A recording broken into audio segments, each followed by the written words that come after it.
Ladies and gentlemen, I am Ken Wallach, President of NDI, and on behalf of my colleague and friend, Lauren Craner, and the board and staff members of IRI and NDI, I want to thank you for being with us for this very special evening. Tonight, we can celebrate the beginning of political change, but we also must recognize that the democratic struggle continues. In fact, we know it is never ending. At the outset, I would like to recognize the presence of members of Congress, their staff, and representatives of the White House, State Department, and USAID. At its heart, the mission of NDI and IRI, along with the National Endowment for Democracy, represents a public-private partnership, and we have been fortunate to benefit from the continuous support of 5 administrations. The United States Congress is a very special institution for Democrats around the world. In many instances, it provided them with their first international recognition. A number of those Democrats have become lawmakers themselves, including our guest of honor tonight, and they continue to look to the U.S. Congress for assistance and support. We also know that we are not alone in carrying out our democratic development mission. We are but 2 of the many organizations that have been part of a growing democratic solidarity network. These organizations are represented in this room, and we recognize your efforts tonight as well.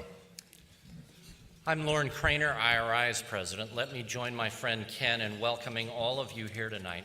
A special welcome to the chairs of NDI and IRI, Secretary Madeleine Albright and Senator John McCain. It is fitting that IRI and NDI are led by 2 people whose very lives embody the idea of freedom and who have devoted so much energy and thought to democracy in Burma. We also have many members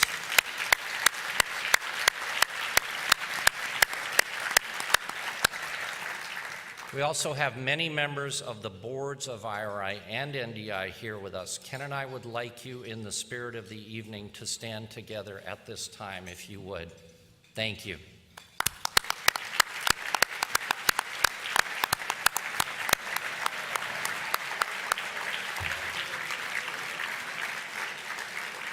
Thank you all for your leadership and guidance and support on our boards of directors. This evening would not have been possible without the generous contributions of 2 of you, NDI's Bren Simon and IRI's John Rogers. Thank you.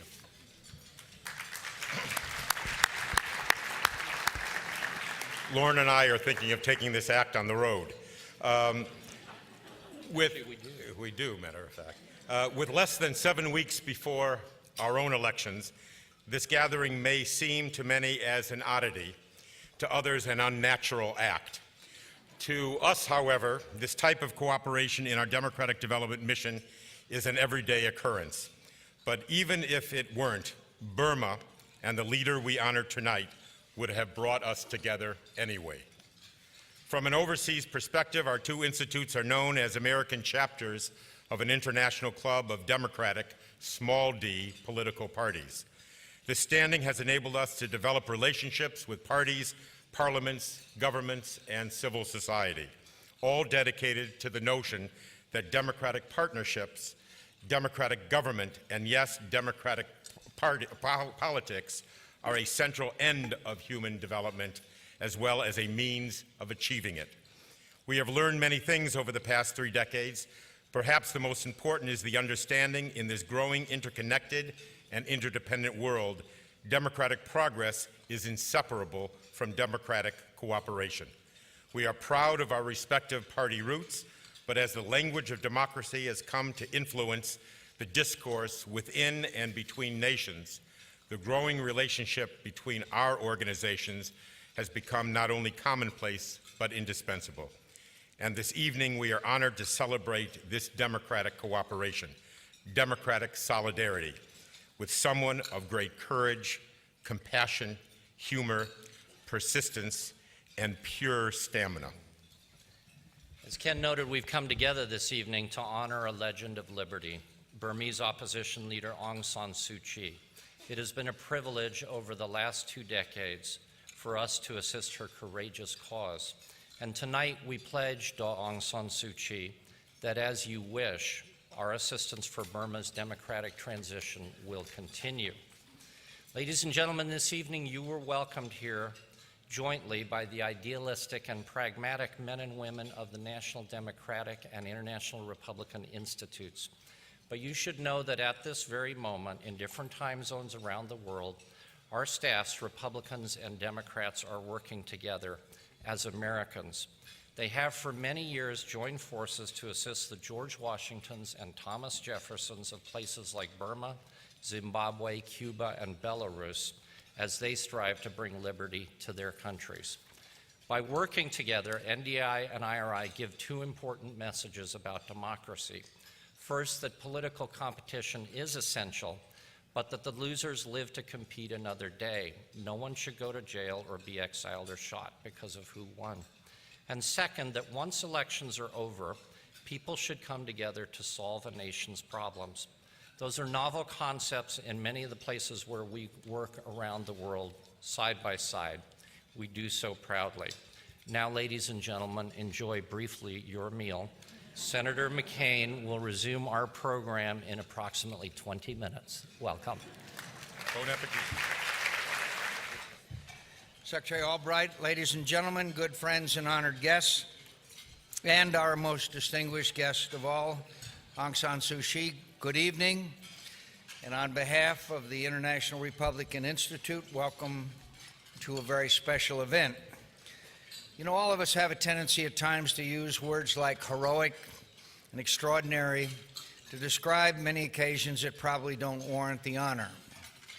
I'm confident, however, that the truly historic and extraordinary nature of this event, the return of Aung San Suu Kyi to the United States after 4 decades, half of which she spent as a prisoner in her own home, is not lost on anyone. I know many of us wondered at times whether we would ever see this day, but no matter how long the wait, no matter how long the moment of liberation was deferred, we had faith that this day could not be denied forever, that eventually justice would be done, that Aung San Suu Kyi would one day be free, and that Burma, the country she loves so much and has served so well, would finally have a chance for a new beginning of peace and democracy. We had this faith for the simple reason that the lady inspired it, and that's why we honor her tonight. I know a little bit about suffering, and I've learned quite a lot about what it means to hope, to be inspired by those rare flashes of courage and serenity in the human spirit that come along so rarely and helps us to keep our faith and to endure. Aung San Suu Kyi has been that inspiration for her fellow citizens who look to her sacrifices, and her strength to bear them. She was that inspiration throughout the many decades when their country was mired in darkness and tyranny. And she remains that inspiration now, when the hope of a new day of freedom is breaking in Burma, and when there is still much work to be done to sustain the democratic and economic reforms that have begun, and to expand the promise of those reforms to the many Burmese who still long for them, the political prisoners who are still detained, the ethnic minority communities who still feel left out of their own country, and the millions that are still trapped in poverty. The power of Aung San Suu Kyi's inspiration has defined Burma, but it has not been confined there.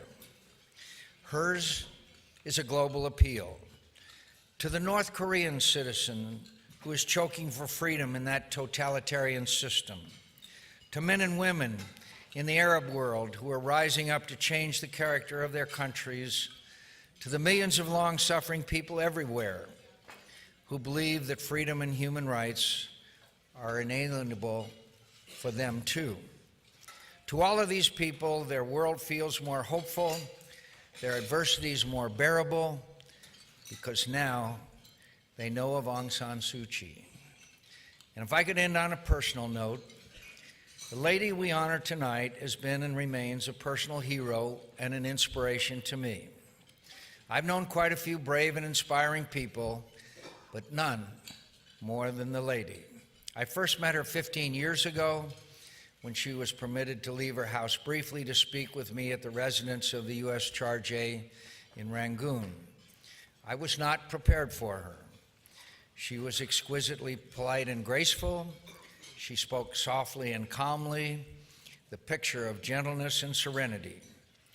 In this, the woman I asked myself, who has managed somehow to cause so much trouble for the powerful, violent, cruel men who unlawfully ruled her country, the men who were so befuddled by the implacable resistance offered by this one gentle lady. They had attacked her, jailed her, threatened her, isolated her, and kept her from her family. They had done all that could be done to break her spirit and will to resist, but she never yielded. After our first meeting, I hung a photograph of Aung San Suu Kyi in my office to serve as a constant reminder of the just cause for which she was giving so much and for which she was willing to give everything else she could. For more than a decade, that picture had been my only connection to the lady. But in June of last year, I was permitted to return to Burma for the first time in 15 years. And on a warm summer day in Rangoon, I had the overwhelming experience of walking through the front door of the house where she had been shut away for so many years. We spoke for 2 hours, and when I left, I did so with a fuller heart, richer in spirit, and renewed in my confidence that freedom will conquer tyranny, good will conquer evil, and love will conquer hate in Burma and everywhere else. We gather here tonight, Republicans and Democrats alike, members of the two venerable institutions we represent, all of us together as Americans, all of us united in our shared admiration for Aung San Suu Kyi, and all of us joined together by our unfailing bipartisan support for the cause of freedom and democracy in Burma. That cause lives in the lady we honor tonight, and I am humbled and honored beyond words to welcome her to the United States. I'd now like to invite my good friend and our wonderful Secretary of State and wonderful person who has committed her life to democracy and freedom, and the chairman of the National Democratic Institute, Secretary Madeleine Albright.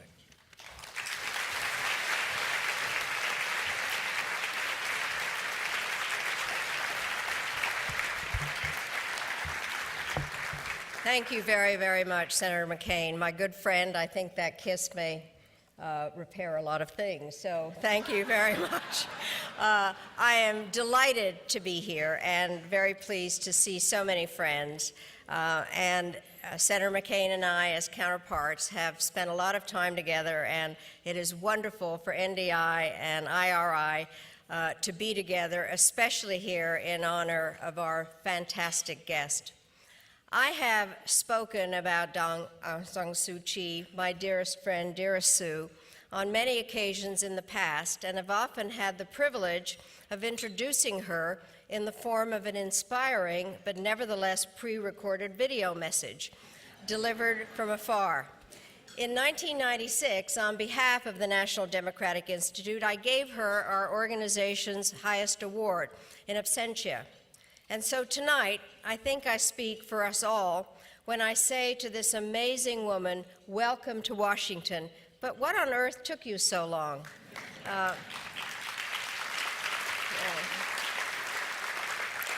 It has been 2 decades since Michael Aris, Suu Kyi's husband, came to me with a request. He asked me to inquire whether Václav Havel would be willing to draft a foreword to a collection of her writings, which of course he was thrilled to do. This was no big deal for me, but it was the beginning of a start of a very personal connection that has grown over time. In 1995, when I was America's ambassador to the United Nations, word arrived that Suu Kyi had been released from house arrest, and this was 5 years after the elections in which her party had triumphed, only to have the outcome subverted by the military. The Clinton administration saw her release as a hopeful sign, and so when given the chance to visit Burma, I quickly agreed. During a breakfast meeting at her home, Suu Kyi spoke about the issues that would come to dominate her agenda for years to come, including the need for a democratic opening, an amnesty for those unjustly imprisoned, a plan for economic renewal, and an end to government by fear. In the 17 years between that breakfast and this gathering, events did not move along the path we'd envisioned, either for her or for her country. Instead, there were more crackdowns, more years under house arrest, more personal tragedy, and periods in which people of lesser strength would have surrendered all hope. But the yearning for freedom is relentless, and so is Aung San Suu Kyi. In 2008, the ruling junta adopted a new constitution, and in 2010, elections were held. That balloting was far from democratic and seemed only to promise more of the same. Yet over the past year, a series of positive steps have been taken. These include a reduction in censorship, the legalization of labor unions, the release from prison of many democratic activists, and Suu Kyi's historic decision to re-enter active political process. And nothing shows better how hungry the Burmese people are for democratic leadership than the overwhelming support given to Suu Kyi's party in last April's parliamentary election. This week, as we welcome Aung San Suu Kyi to our shores, we should do her the courtesy of thinking beyond the drama of her personal story to the hopes of the people she is here to represent, not just the members of her own party, but all who desire a role in choosing their own leaders and shaping their own laws. We recognize that there remains a constitutional bias in Burma that favors the military. The judicial branch lacks all independence, and the legislative system is fragile. Civil society is just beginning to put down roots. The media have yet to fully test their freedom, and ethnic violence tragically continues, and in some areas, a number of political prisoners remain in jail. As Americans, it's not our job to chart Burma's direction, but we have a responsibility to help when and where we can. The people of that country should know that the West wants nothing more than to see a Burma that is free, independent, united, and prosperous. And that kind of future is far from assured, but the path to extraordinary progress is open, provided the nation's leaders have the courage to embrace change, the willingness to implement democracy, and the good sense to listen to the lady. When I first met Suu Kyi back in 1995, I marveled at her discipline in being able to survive 5 whole years of house arrest. Now it's 2012. At almost any point between then and now, she could have obtained her liberty simply by asking to leave the country. But she refused to depart under those circumstances because she knew that she would not be allowed to return. She refused to remain silent because the words were the only weapons she had, and she refused to give up because her faith in democracy and her love for Burma were unshatterable. In the room we had breakfast 17 years ago, there was a huge picture of Burma's founding father, General Aung San. There was also a smaller photo of the general surrounded by his family, including a 2-year-old girl with deep, piercing eyes. In 1947, Aung San was assassinated, but his vision of a democratic Burma lives on in the eyes of that little girl, known to us now as a Nobel Prize winner, a member of parliament, and a source of inspiration to people everywhere who cherish freedom. In her recent address in Oslo, Suu Kyi spoke of the importance of kindness and the desire for harmony. For 2 decades, these qualities, though ever present in Burmese hearts, were pushed to the side of public life. Just recently, they have begun to flourish, and she is the reason why. I'm looking forward very much to coming to visit you now that I'm off the blacklist, a place I earned with honor. And so now, in that same spirit of harmony and bipartisanship, I am so pleased, on behalf of the National Democratic Institute and the International Republican Institute, to invite Aung San Suu Kyi to come forward and receive a token of our joint admiration and respect.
Thank you. I was about to say that everywhere I can see friends, but actually I can't see a thing because the light is in my eye. But since I came to Washington, I have found that we have so many friends who have been helping us over the years, people who came to Burma under very difficult circumstances to encourage us, to let us know that we had not been forgotten. Because of their efforts and because of their unwavering support, I am here with you today. There are still many things to be done in my country, but I believe in our people, and I believe in Democrats everywhere. Democrats with a small d, I'll say. Well, that is what you taught me just now. I was listening very carefully. And so Democrats everywhere are very necessary for the world. Democracy is not perfect. I've never said it was, and I think everybody accepts that it is not perfect. But it is the best system we have been able to devise so far. The best thing about democracy, in my opinion, that it allows for political change without violence, without hurt to the country. In 1990, we had democratic, so-called, elections in Burma, and although our party, my party, the National League for Democracy, won 82% of the seats, we were never allowed to even go anywhere near the legislature. Instead, many of our members were imprisoned, and it was only after 22 years that we were given another chance to compete in democratic elections. This was last April when by-elections were held. There were only 45 seats going, and we were able to contest 44 of them. In one, our candidate was disqualified. Well, I will not go into that now, but that also is interesting from the point of view of democratic values and practices. But of the 44 that we contested, we won 43. This did not really surprise me. I was only a bit annoyed because we didn't win 44. But I think it surprised a lot of other people. This is because for more than 20 years, the propaganda had been disseminated all over the country and all over the world that the people of Burma no longer supported the National League for Democracy. Our victory in 1990 was considered something of the past, and the future, the present and the future, was interpreted as a phase completely divorced from that past when the people demonstrated their support for us so very clearly. However, last April, the people of Burma showed that they were still behind the NLD, or rather, I would say, with the NLD. The most encouraging thing about the by-elections was not that we won, but that the people had been so very quick to learn the value of their votes. This was what we concentrated on when we were campaigning. Our policy is not to make promises that we could not be sure of keeping. I consider it dishonest to make easy promises when we had no way of knowing whether or not we would be able to keep them. Some tell me that this means I'm not a real politician. But I don't agree with that, do you? I feel very reticent about giving my word if I cannot be sure of keeping it. So I would say very simply to the people, all I can promise at the rallies, all I can promise is that I will try my best. I was very heartened by the fact that our people understood that I would not be able to do more than my best. They accepted this. I was criticized for this by one of the by a politician from the other camp. He didn't use my name directly, but in one of his speeches he said, "What is the point of voting for somebody who will not make promises?" Now, I was interested to find that he said nothing about keeping the promises, just making them. But our people are far more sensible than that. And we concentrated on the importance of democratic duties as well as democratic rights. If you want rights, you have to be prepared to discharge your duties. And we explained that one of the primary duties of those who wish for democracy is to take part in elections, is to use their vote sensibly. And that they did. It was very touching to find how eager people were to vote in the last by-elections. In my constituency, which is not far from Rangoon, but which is actually made up of 127 villages and two wards in town. So it means that my constituency is really primarily a rural village constituency. In my constituency, I found very old people going out to vote, some accompanied by their grandchildren, and of course, young people as well, all those who had come of age. Everybody, almost everybody who was able to do so, took part in the by-elections. They performed their duty. And those who were not on the electoral list, because there were many discrepancies, there were many weaknesses in the way in which the elections were conducted, I think mainly because we are unused to multi-party elections. One had been held in 210, but to quote the United Nations, it was deeply flawed. And I think this is a very polite way of putting it. So when we had our by-elections in April, there were many who should have been on the list of voters, but who were not, and so therefore they were not allowed to vote. I was touched by how upset they were by this. They had absorbed our message that their right and their duty was one and the same when it came to voting. They had the right to vote and they had the duty to vote. And those who were unable to do so were deeply upset. And this, I think, is a good augury for the future of my country. The by-elections pleased us in other ways. The people were brave enough to vote for the party they wanted to support, considering the fact that Burma had lived under fear for decades. This was a tremendous sea change. We were so happy. Happy not because our people voted for us so much as that our people had dared to vote for us. And now we have to deliver. As I said earlier, we made no promises. Our candidates were warned that they should not make promises that they could not be certain of keeping. But although we made no promises, we know that our people have hopes and expectations for the future. This is only natural.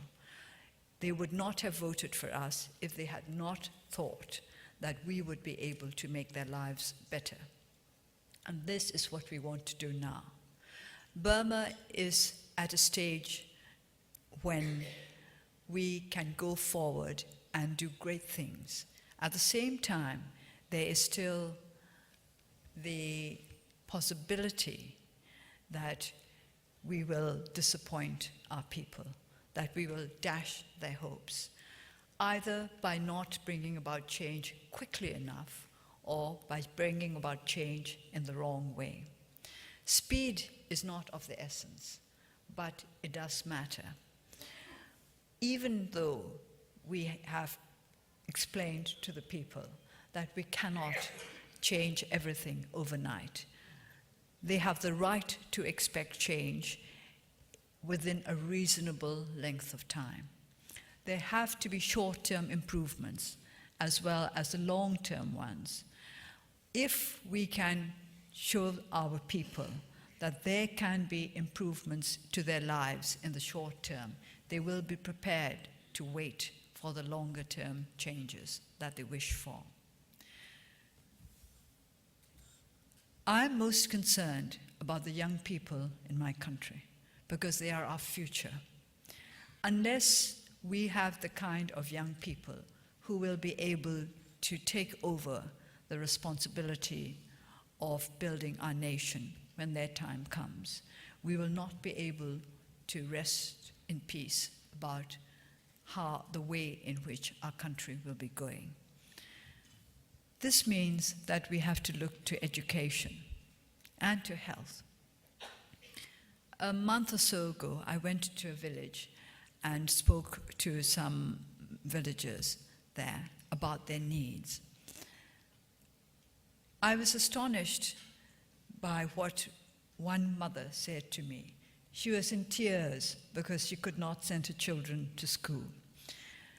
She knew that their future would be jeopardized if they could not be educated.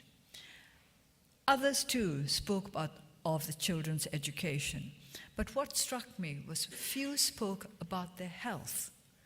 They were so concerned about preparing their children for the future through education that they had almost forgotten the physical needs, the medical needs, the health needs.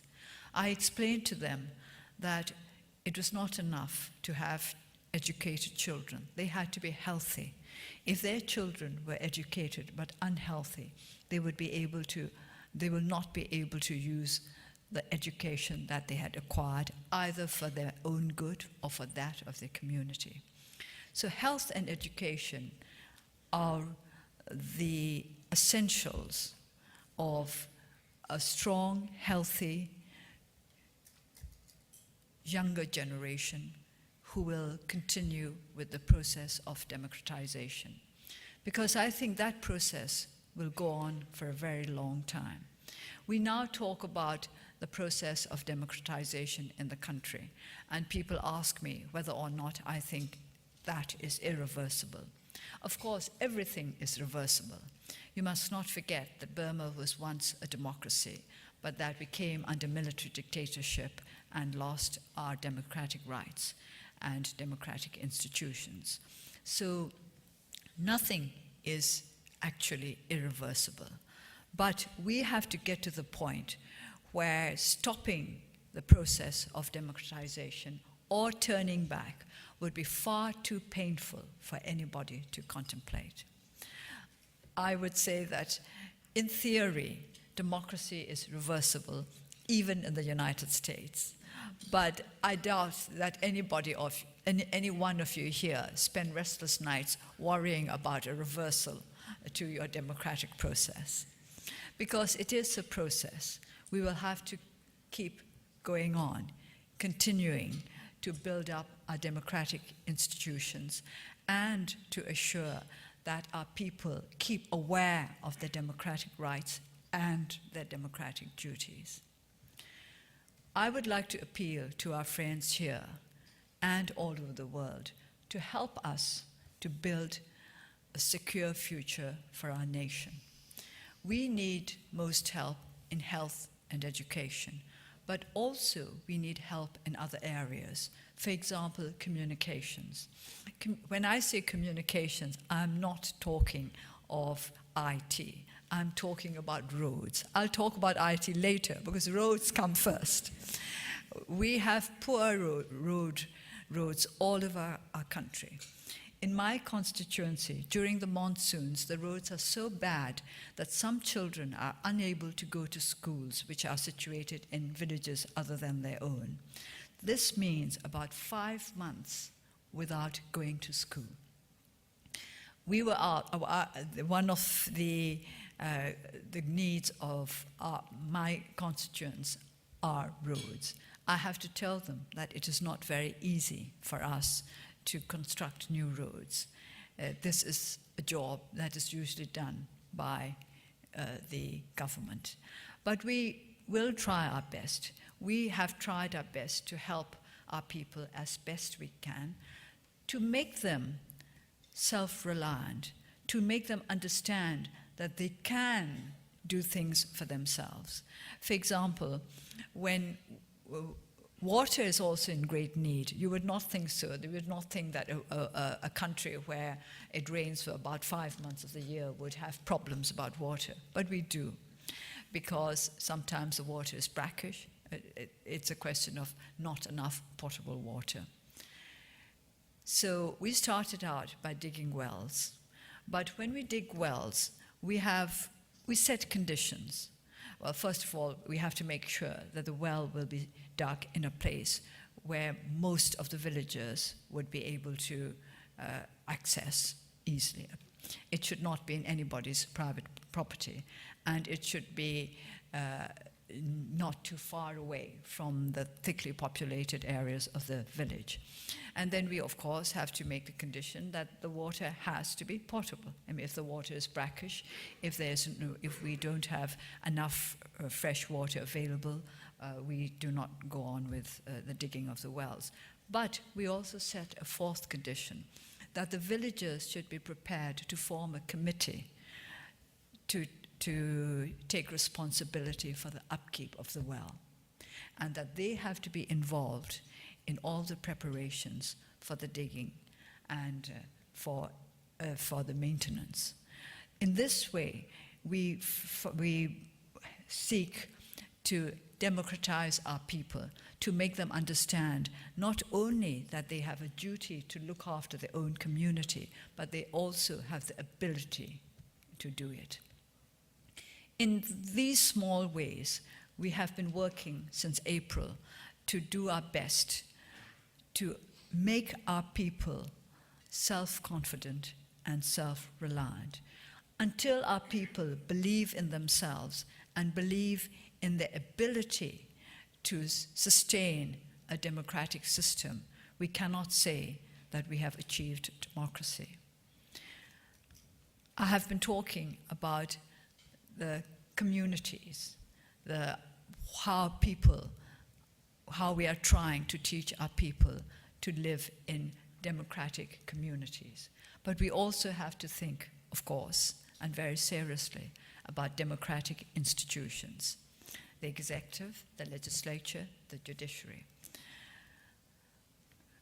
The judiciary, I will start with because there's least to say about it.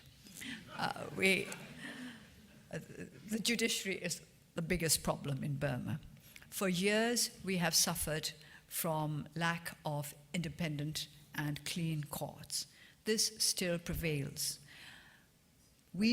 Our people do not trust the courts. We do not believe in justice as delivered by the courts. And we know that for decades, our courts of justice were not free from the influence of the executive. I have to be honest and say that I am not sure how free our judiciary is now from the influence of the executive. I cannot say it is free, I cannot say it is not free. I'm trying to find out. A couple of months ago, I was made the chairman of the Committee for the Rule of Law and Tranquility. Yes, I know you all smile when I say tranquility, but actually it's very logical. Rule of law and tranquility are linked. I translate rule of law as a situation in which the citizens of a country can be confident that the law will protect them, that the law is there for their benefit and not that of the government or others who have influence and power over them. If people can be confident that the law is on their side, that the law is there for them and not to be used against them, then I think they will feel a sense of tranquility. To a certain extent, they will feel a sense of inner security that generates tranquility. So I'm quite happy about the Committee of Rule of Law and Tranquility, although I sometimes worry about the responsibilities that it entails. We will try very hard to do what we can within the year that has been assigned to the committee to improve the judicial situation of Burma.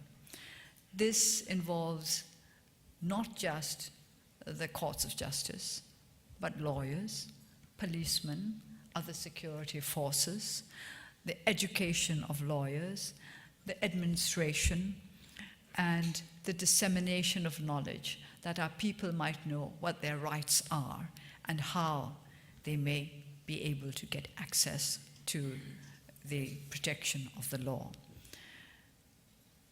Many things to be done, but I will say that I have been pleasantly surprised by the vigor of the legislature. Now, I have to also say that when we first came to the legislature in July, some of the representatives tended to nod off very often. But I think they're more wakeful now with the advent of the NLD. I don't want to take too much credit for my party, but I'm proud of the way in which our MPs have conducted themselves during the last session. I'm very strict with them, so I think that has a lot to do with why they've been behaving so well. I have been pleasantly surprised also by the fairness of the two speakers, the Speaker of the upper house and the lower house. They have treated us as an effective opposition, although there are only 44 of us in a legislature of 651. I feel we are going forward there in the legislature. With regard to the executive, by its nature, of course, it is more opaque than the legislature. But the president has initiated a reform program which could take us forward to a genuinely democratic society. But it is just the beginning. We do not know how the reforms are going to continue, because reform is a matter of substance as well as a matter of the right speed and the right sequencing.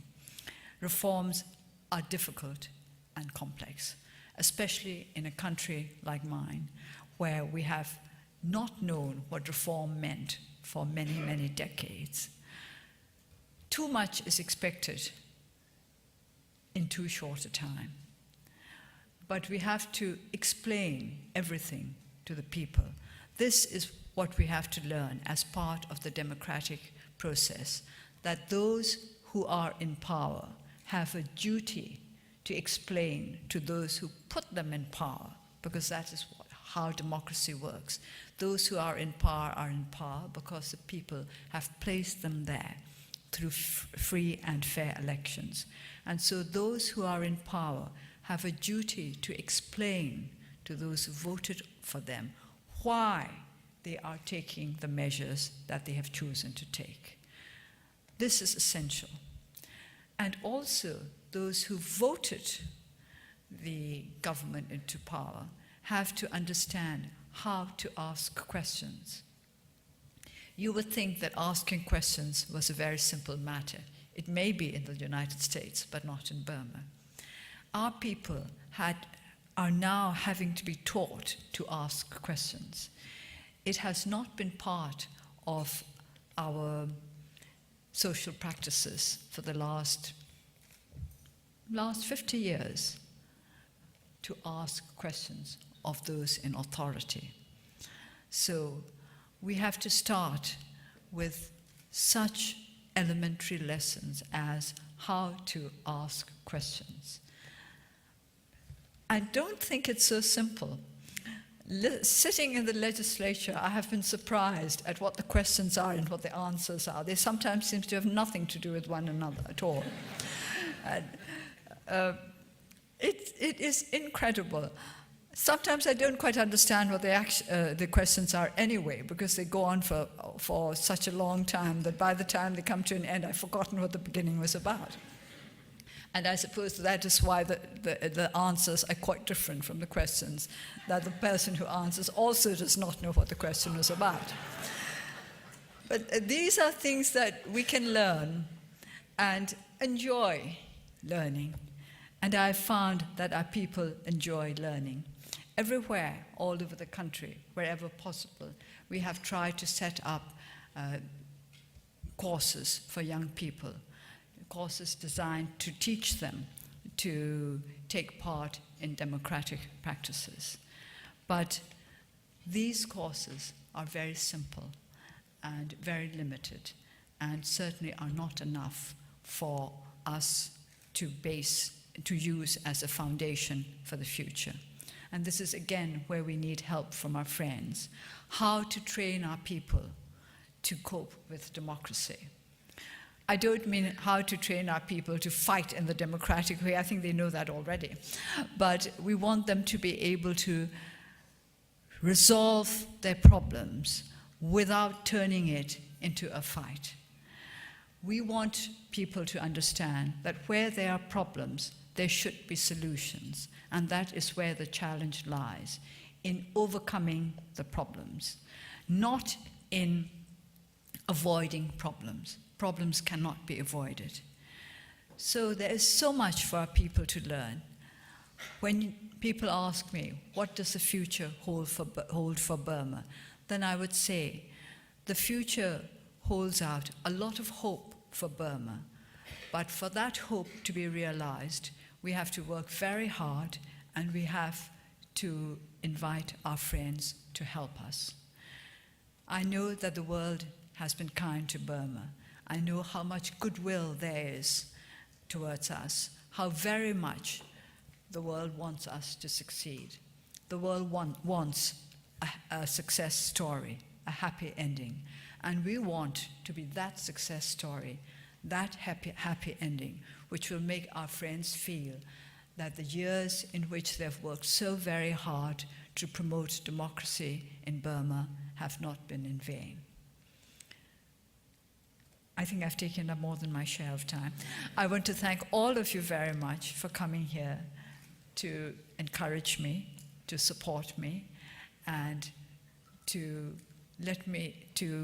allow me to see how important it is for us to try our best to succeed, that we may be able to repay the kindness that you have shown towards us. Thank you.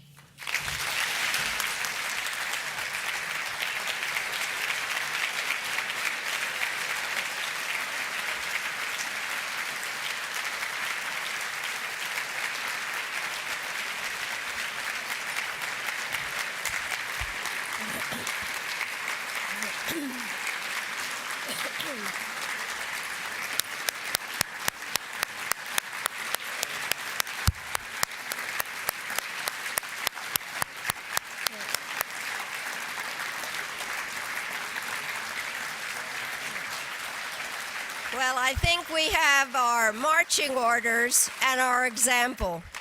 Dear Sue, thank you so much for teaching all of us a lesson in democracy.